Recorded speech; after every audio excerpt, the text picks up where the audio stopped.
और किस द्वार की साधना करनी चाहिए। यही है, प्राणों की दशा क्या है।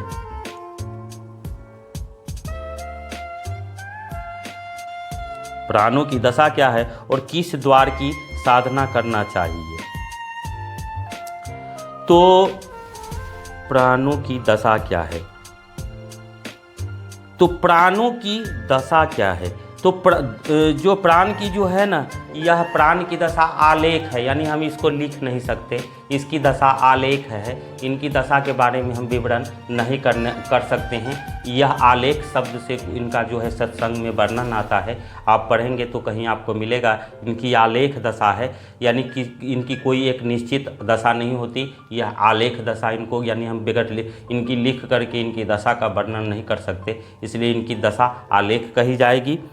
और हाँ, किस द्वार की साधना करनी चाहिए, तो आपको 10वें द्वार की साधना करनी चाहिए।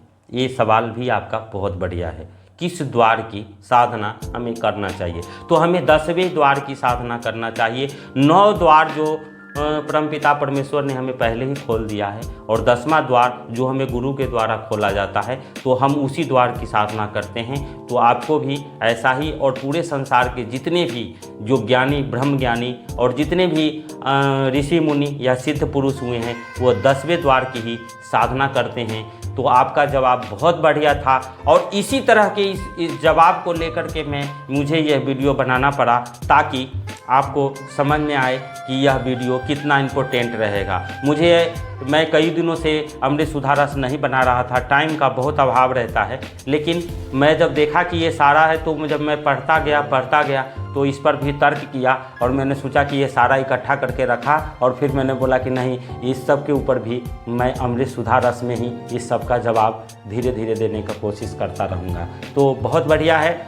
और जो है आपका जवाब है, और आपका जवाब जो है यह है कि आपने बोला किस द्वार की साधना करनी चाहिए, तो हमें 10वें द्वार की साधना करना चाहिए। जब वहीं से हमें जब 10वां द्वार खुलेगा, वहीं से हमें सब कुछ की प्राप्ति, यानी ब्रह्म की प्राप्ति और भ्रम की समाप्ति वहीं से होने वाला है।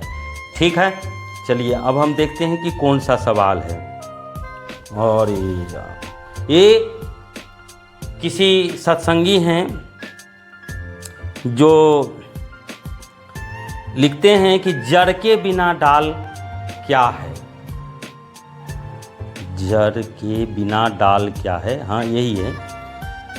देखिए, आपका सवाल है, यह पूरा अध्यात्म की ओर ले जाता है। इसी टाइप के सत्संगी हैं आप, जो हमारा वीडियो सुनते हैं, और आपको बहुत ही सत्संग सुनते काफ़ी दिन हो गया है। आपके सवालों से मुझे ऐसा लगा कि आप काफ़ी समय से सत्संग सुन रहे हैं, क्योंकि ऐसे सवाल का जवाब जो बहुत ही मजे हुए सत्संगी होते हैं वह यह सवाल करते हैं। तो आपको बहुत अच्छी बात है कि आपने ऐसा सवाल किया।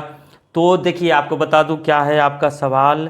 जड़ के बिना डाल मतलब यानी जड़ के बिना, देखिए वायु यानी हवा बिना पेड़ का डाल है। आपका जवाब यही है।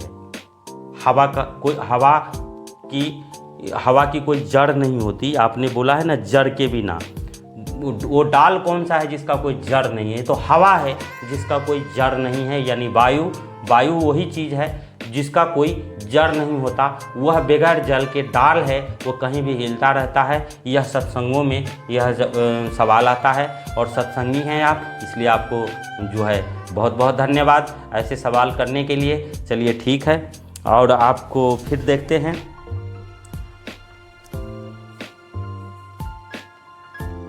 पंखों के बिना पक्षी कौन है, यह एक सवाल है। वाह, मैं इसी तरह के सवाल को एकत्रित काफ़ी दिनों से कर रहा था, और यह मैं सोच करके मैं कई दिन से नर्वस हो जाता कि मैं आखिर इसका जवाब तो किस माध्यम से और क्या वीडियो बना करके कैसे मैं दूं। तो मुझे ये समझ में आया कि नहीं, इसके लिए मुझे अमृत सुधा रस है, और इसी प्लेटफॉर्म से मुझे जवाब देना पड़ेगा, ताकि मैं इन लोगों के लिए मेरा यह जो अमृत सुधा